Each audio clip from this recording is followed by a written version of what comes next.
सब कैसे हैं? आई होप आप सब अच्छे होंगे। आज फिर से मैं एक नया टॉपिक लेके आई हूँ, वो है डीएसए, डेटा स्ट्रक्चर और एल्गोरिदम।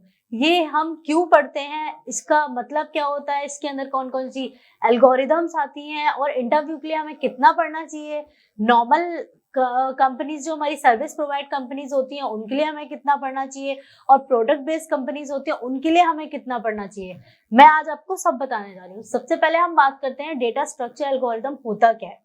मैं आपको एग्जाम्पल से समझाती हूँ कि डेटा स्ट्रक्चर यानी किसी भी चीज को स्ट्रक्चर फॉर्म में रखना, मैनर्ड फॉर्म में रखना और उसके अंदर अकॉर्डिंग टू देयर रिक्वायरमेंट उसके अंदर एल्गोरिदम को लगाना। ठीक है, तो सबसे पहले हम बात करते हैं दो चीजों की। आपके घर में बहुत सारी चीजें होंगी, फॉर एग्जाम्पल हम डिक्शनरी और मेन्यू की बात कर लेते हैं। आप किसी भी होटल में जाते हैं और वहां पे मेन्यू में अगर आपको कोई चीज नहीं मिलती है, आपको कोई पर्टिकुलर डिश ढूंढनी है, तो आप ऊपर से लेके नीचे तक स्कैन करते हैं। ठीक है, अगर नहीं मिलती है तो पेज को टर्न करते हैं, अगेन आपका सेम प्रोसेस होता है ऊपर से लेके नीचे तक स्कैन करने का। लेकिन वहीं पे आप डिक्शनरी में क्या करते हैं, अगर आपको कोई लेटर ढूंढना है वहां पे आप क्या करते हैं, अगर आपको बी नाम से लेटर ढूंढना है और बी के बाद आपको सी कुछ भी ऐसा वर्ड है, बोट का मतलब देखना है, तो BOAT, सबसे पहले आप क्या करेंगे, बी का पेज निकालेंगे कि जहां पे इतने बीच में जहां पे पेजेस सिर्फ और सिर्फ बी से मीनिंग भरे हुए हैं पूरे।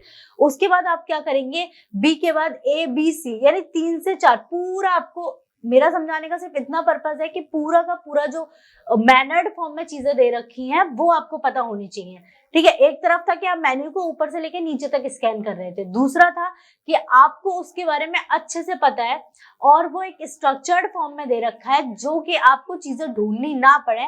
आप इजी वे में क्या करेंगे, पेज टर्न करेंगे, सबसे पहले इंडेक्स नंबर में चेक कर लेंगे और इंडेक्स नंबर में चेक करने के बाद डायरेक्ट जाके वहां पे जो भी आपको वर्ड का मीनिंग चाहिए होगा वो आप उसको इजीली देख सकते हो। तो सबसे पहले हम इसी की रिगार्डिंग बात कर लेते हैं, डेटा स्ट्रक्चर यानी डेटा जो है वो स्ट्रक्चर्ड फॉर्म में होना चाहिए। हालांकि दोनों फॉर्म में होता है, स्ट्रक्चर्ड और अनस्ट्रक्चर्ड, बट वहां पे डेटा स्ट्रक्चर्ड फॉर्म में ज्यादा होता है। आपको ये पता होना चाहिए कौन से डेटा को कैसे रखना है।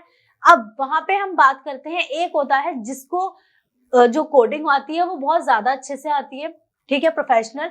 दूसरा है जिसको कोडिंग नहीं आती, ठीक है, वो डेटा स्ट्रक्चर एल्गोरिदम को ज्यादा अच्छे से समझेगा, वो उसको ज्यादा अच्छे से जानेगा कि कौन से डेटा को किस तरीके से उसको स्टोर करना है, किस तरीके से ट्रांसफॉर्म करना है। ठीक है, और उसके बाद रिक्वायरमेंट टू डेटा, उसको किन किन एल्गोरिदम्स की जरूरत है डेटा में और उसको वो इजीली करके आउटपुट आपको गेन करा सकता है। ठीक है, उसके बाद हम बात करते हैं कि आपको ये क्यों पढ़ना चाहिए। ठीक है, बहुत सारी कंपनीज ऐसी होती हैं जिनको बहुत सारी चीजें कराने के लिए, यानी आपका सबसे पहले तो उसमें स्ट्रॉन्ग लॉजिक होना चाहिए, लॉजिकल जो होने चाहिए, आप बहुत ज्यादा स्ट्रॉन्ग होने चाहिए, या आप अच्छी कोडिंग करना जानते होंगे।